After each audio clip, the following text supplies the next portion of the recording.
welcome back to the Vintage Pickin' Mama. So it is Monday and it's time for Mama Monday. That's right. If you're a newbie to my channel, let me go ahead and explain that Mama Monday is where we get together on Monday nights while I'm waiting for my crock pot to finish dinner or my potatoes to cool in the oven, and we talk about decor, inspiration, or just life. So we're over in a different part of my house today. We're actually by my little Christmas tree, the one that I have in my sitting room. We have my beautiful pallet wall behind me that I wanted to show off. I love a pallet wall. Don't y'all love a pallet wall? I'm totally into it. Over here is the doors to my sunroom, and I just thought it was really cozy and festive, so here we are. So tonight we're actually going to talk about Country Living Christmas Spectacular magazine. That's kind of a mouthful, right? So if you've been with me before, you know that we actually reviewed Flea Market magazine recently, and I wasn't a big fan. I've tried to be intentional into getting back into supporting tangible magazines, local and mainstream. The reason for that is for the past few years, I've been super into Pinterest and to vlogging, obviously, and blogs, and I have found a lot of my inspiration for decor there. But as a freelance writer myself, I feel like it's important to support those magazines, local and otherwise, to support other writers and to make sure that they're staying in business. Because I have a couple magazines that I really loved. One of them was Cottage Living that just disappeared because it wasn't having enough subscribers. So I'm trying to be intentional into supporting local and national writers and to support magazines again. So we're reviewing some of those that I haven't really picked up in a long time. So this magazine, first of all, kudos to my hubby. Shout out to him because he was at the store picking up some items for dinner last week, and he saw this cover and thought I would like it, and he was right. I really love this cover.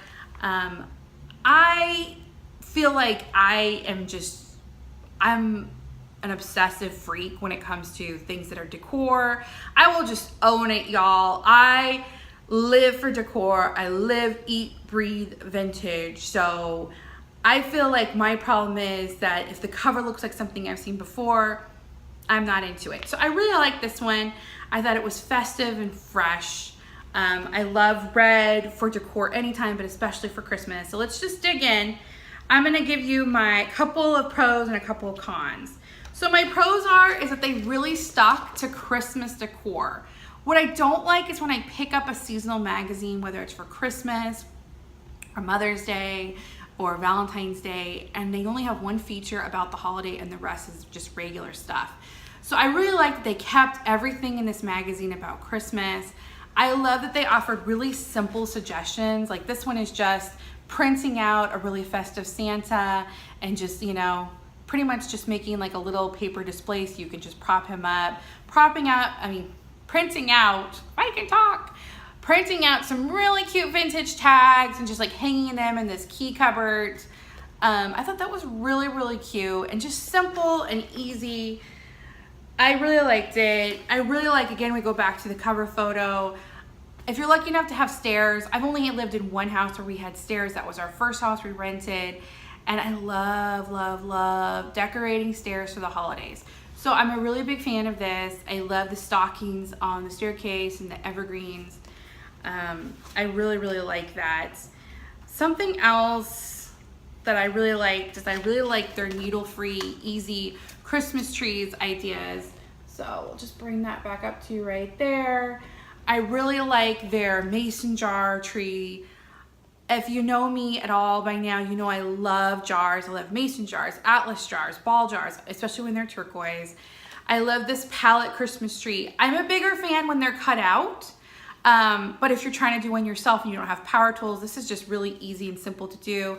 It's really also fun. You can put some little, make sure that you cover the nails with maybe like plastic caps or buttons, or even you can use some 3M hooks, but it's really easy for if you have little ones, you can let them decorate the Christmas tree over and over again with little fun festive pom-poms.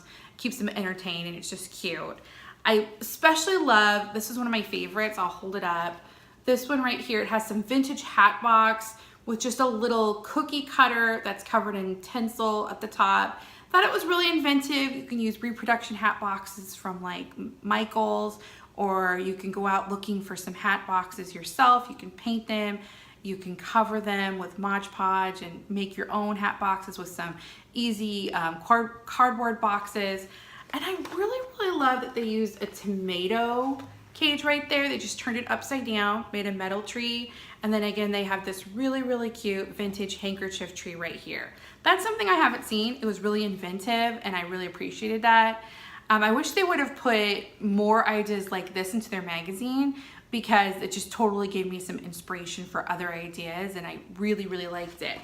Some of the cons that I had was that their main feature was something they called Camp Christmas. This is about a camp that's in Lake Arrowhead, California. I have seen this feature several times. I keep a stockpile of all my magazines. I'm just a nut like that, but I've seen this in Country Sampler from a few years ago. I've seen this in Farmhouse Living from just last year. So I've seen this, you know, even if these pictures are new, I've seen this same place be featured before, and I don't even think the pictures are new. They look exactly the same. This is beautiful. It photographs really well, but I've seen it. And I just wish they would have gone to a little bit more effort to bring something new and innovative for a Christmas feature. And it's only like 4 pages, which I don't think is very long for their main feature. So I was kind of like disappointed that I've seen this one before. It also shows up on Pinterest a lot and in the blog world, and it was just kind of a letdown. The other thing that I really didn't like is that they had a feature about wreaths, and they did so well about the other DIY, but these wreaths just look a little bit too kiddie table at a craft party. I mean, they are cute, but kind of basic, and I just didn't think they showed that well, and I just was kind of disappointed they didn't put a little bit more effort into. I mean, like, this could be cuter if you used brighter wrapping paper, if you printed out some more vintage designs.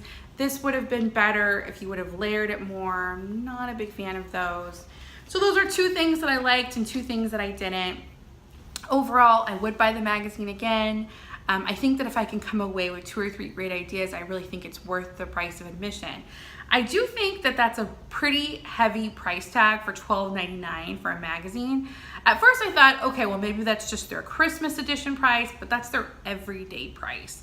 So, that's a little bit expensive for me. Like I said, I would buy it again, but I'm probably gonna reach out to some of the ones that are my true and tried magazines, like Romantic Homes or Romantic Country First, because I know I'll always find great ideas there. Yeah, so I would give it a B overall, but I wasn't overwhelmed. So that's about it for our magazine review tonight. I just wanted to tell y'all that have a really Merry Christmas, Happy Holidays. Don't be stressing. I know this is the time of year where y'all have a lot of stress over what to get for your friends and family.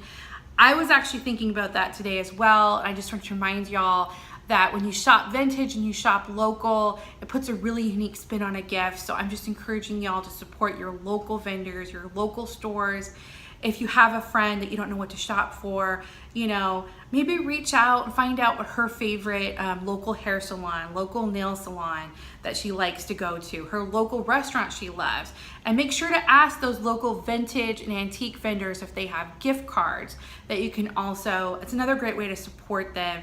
And make sure you go to, you know, those local flea markets and support those local food vendors. Just recently picked up some holiday popcorn and it was amazing. And I love that we're supporting our local community. So that's it for me. I gotta get my chicken out of the crock pot and my potatoes out of the oven. Thanks so much for tuning in, y'all, and supporting my channel. Have some happy holidays, and I'll see you at the Pick and Place. Bye, y'all.